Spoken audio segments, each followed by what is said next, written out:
Uno de los temas que más me ha obsesionado en los últimos 2 años, quizás, sobre todo después de la muerte de un gran amigo, es el de la relación suicidio-literatura, ¿no? Y una de las zonas que va creciendo, ¿no? Con el paso de los meses es el de la que está dedicada justamente al acopio de este tipo de material, ¿no? Sobre todo ensayístico, filosófico, ¿no? Que gira alrededor del estudio de la idea del suicidio y la relación sobre todo con la literatura, ¿no? Que podríamos verla en dos vertientes fundamentales. Una sería el reflejo del suicidio en la literatura, en varias de las grandes obras de la historia de la literatura, ¿no? Como no recordar, bueno, las grandes novelas que están en los orígenes de la formación lectora de prácticamente todos, ¿no? Por ejemplo, Ana Karenina, de Tolstoy, o Madame Bovary, de Flaubert, ¿no? Pero también las obras de Shakespeare, donde se dice que hay cerca de 14 um, actos suicidas o personajes suicidas, ¿no? En sus obras, como no recordar Romeo y Julieta, pero también en Hamlet. En Hamlet está la idea del suicidio. Del suicidio hay una conversación entre dos de los personajes donde hacen mención a la idea, ¿no? De alguien que se ha suicidado y que no se le puede dar el mismo tratamiento, ¿no? Funerario, ¿no? Sí. Pero bueno, la otra vertiente sería la de los escritores suicidas, ¿no? Que son legión. Recordarán que, bueno, varios de los más grandes escritores del siglo XX fueron escritores suicidas, ¿no? Hemingway, Virginia Woolf, John Kennedy Toole, ¿no? Cesare Pavese, ¿verdad? Pero también, por ejemplo, en el caso cubano, Reinaldo Arenas, Calvert Casey, también, ¿no? Anne Sexton, era Sylvia Plath, ¿verdad? O sea, varios de los más grandes eh, escritores y escritoras, ¿no? Han sido suicidas, ¿no? ¿Verdad? Entonces comenzamos mostrándole algunos de los estudios y libros que tengo acá. Este es uno de los más acuciosos, ¿verdad? E importantes, el estudio de Ramón Andrés Semper-Dolens, Historia del suicidio en Occidente, ¿no? Donde Ramón Andrés no solamente emprende un gran viaje, ¿no? Desde los orígenes de la cultura, Mesopotamia, Egipto, hasta nuestros días, ¿verdad? Le va mostrando la idea del suicidio, cuál fue la percepción, ¿no? Que había sobre el suicidio, ¿verdad? Como en algún momento estuvo penado, ¿no? Incluso el suicida después de muerto era también condenado, ¿no? Por suicida, ¿no? Y nos dice que la idea o la palabra suicidio en realidad aparece ya en los tiempos modernos, aparece en un texto de Thomas Brown, Religio Medici, ¿no? A mediados del siglo XVII, ¿no? Y a partir de ahí, pues comienza digamos, la andadura moderna, ¿no? de esta palabra, ¿verdad? Dice Ramón Andrés en esta cita: la muerte voluntaria acontece a menudo como uno de los frutos de la culpabilidad. Esa muerte violenta todavía no perdonada porque el suicida es tomado por alguien infiel, alguien que ha abandonado al prójimo, al que se le debía, ¿no? Un sentir de esta naturaleza descubre íntimamente la inclinación a considerarnos propietarios del otro, ¿no? Actuar como actuó la idea de ciudadanía en Aristóteles o la del Estado en Hegel, ¿no? Y precisamente a resultas de haber explorado ese libro, llegué a uno de los ensayos de Montaigne, donde está presente la idea de suicidio, ¿no? El ensayo de Montaigne que se llama Costumbre de la isla de Sea, ¿no? Donde Montaigne, su manera, ¿no? Analiza en ese momento, en su tiempo, ¿no? La idea del suicidio comienza con la anécdota, ¿no? O el caso del niño cuando la guerra del Peloponeso, el niño que cae en manos de los invasores y es hecho esclavo, y ante la posibilidad de perder la libertad, pues decide lanzarse al vacío, ¿no? Y a partir de ahí, pues apunta Montaigne varias de las obras que tienen que ver con el suicidio. Se pregunta si vale la pena, ¿no? Perder lo más preciado, ¿no? Ante una circunstancia difícil, ¿no?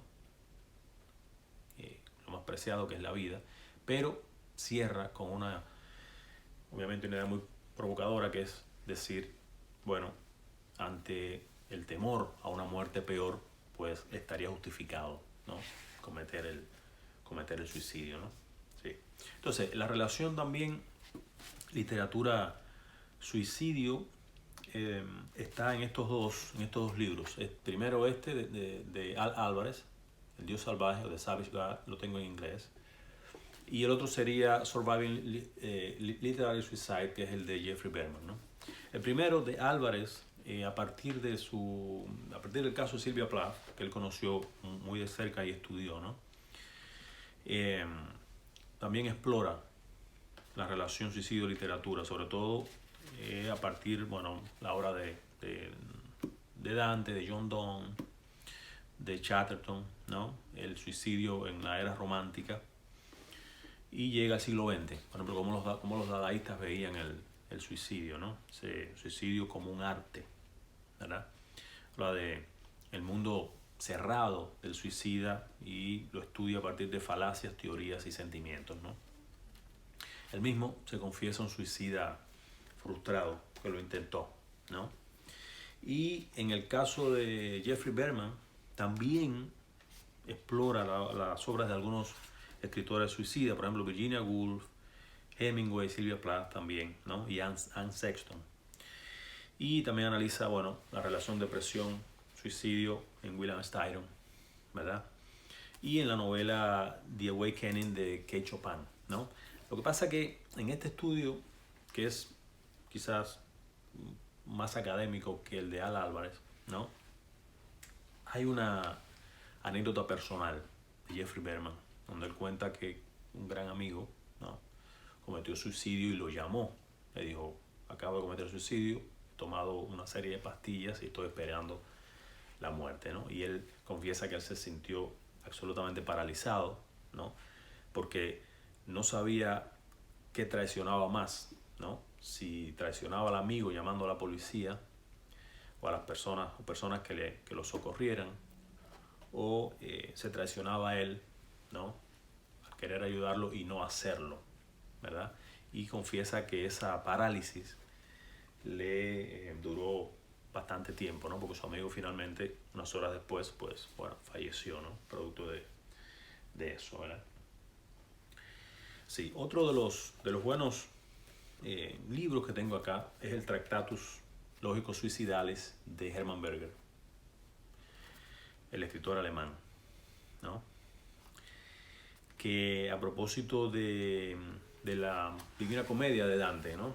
Este es un libro conformado por notas, por apuntes en torno a la idea del suicidio, la filosofía y la existencia, ¿no?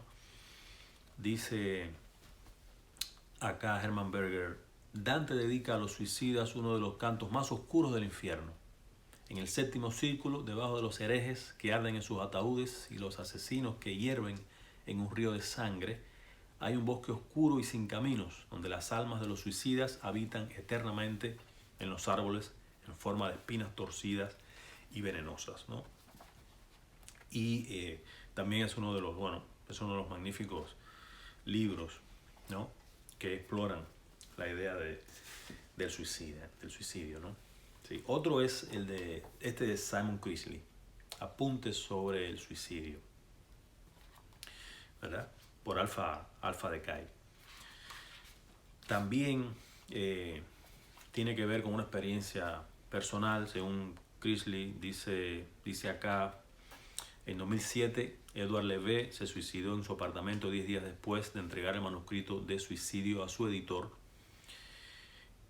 Dice, tenía 42 años de edad. También Jean Ameui ingirió una sobredosis de somníferos, ¿no?, 2 años después de publicar su libro Levantar la mano sobre uno mismo, ¿no?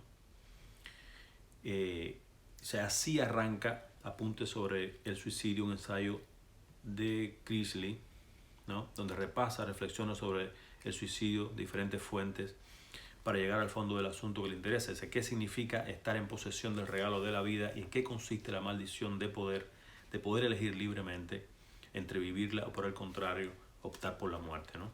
Pero aquí hay un fragmento también muy interesante, ¿no? Porque de una de las aristas del tema, ¿no? Él dice que en el año 2013 organizó un taller de escritura a partir de las notas de suicidas, ¿no?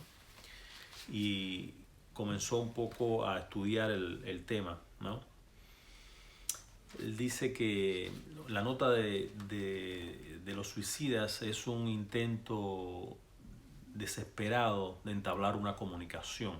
Siempre te diriges a alguien en una nota de suicidio, ¿no? Son una postrera y normalmente desesperada tentativa de comunicarse, una comunicación final. Y recordé una de las notas suicidas más famosas de la historia de la literatura, que es la del español José Mallorquín, ¿no? En 1972, cuando dejó dicho a su familia: no puedo más, me mato, en el cajón de mi mesa hay cheques firmados, ¿no? Y bueno, para Critchley dice, una forma de mostrarse, ¿no? Es un síntoma de exhibicionismo premeditado, dice Critchley, ¿no? Dice, cierto es que para sus lectores las notas de suicidio son una especie de pornografía. Nos vemos convertidos en voyeurs de un estado mental oculto o prohibido, y las notas ejercen una especie de atracción morbosa, ¿no? Bueno, entre otras aristas del tema, ¿no? Aparece este libro de Critchley, ¿no? En una de las columnas, porque esta es una investigación realmente en marcha, en una columna mía en la revista Hipermedia, hace ya unos cuantos meses yo publiqué una cosa que se llama, un texto que se llama Breve Tratado de Suicidología, que no es más que a partir justamente de la muerte de este amigo mío, me di a la búsqueda de hacer una especie de antología de textos que abordan la temática del suicidio. Varios de estos textos son de consulta, algunos por biblioteca, otros fueron consultados en línea, ¿no? Por internet, ¿no? Pero bueno, hay textos de muchos escritores. Está el texto famoso de Emil Durkheim, posiblemente el primero que le dedica un estudio completo, íntegro a la idea del suicidio, ¿no? Hay también fragmentos de Cioran, también varios apuntes de Cioran sobre la idea del suicidio en varios de sus libros, ¿no?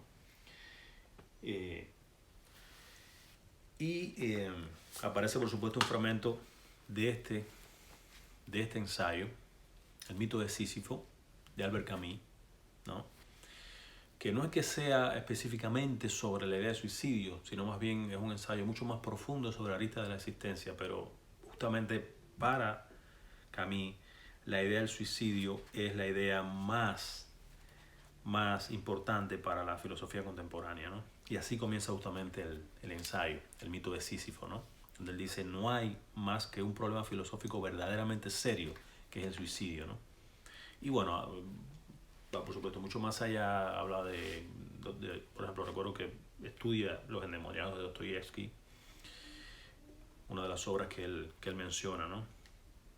En este estudio, ¿verdad? Y hay un fragmento con el que quiero cerrar y que es muy importante, ¿no?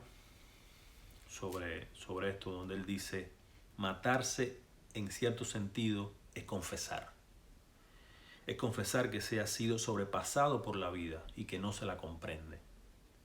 Sin embargo, no vayamos demasiado lejos en esas analogías y volvamos a las palabras corrientes. No es más que confesar que eso no merece la pena. Vivir, naturalmente, nunca es fácil. Uno sigue haciendo los gestos que ordena la existencia por muchas razones, la primera de las cuales es la costumbre. Morir voluntariamente supone que se ha reconocido, aunque sea de forma instintiva, el carácter irrisorio de esa costumbre, la ausencia de toda razón profunda para vivir, el carácter insensato de esa agitación cotidiana y la inutilidad del sufrimiento. Y ahí lo dejo. Muchísimas gracias. Hasta un próximo encuentro.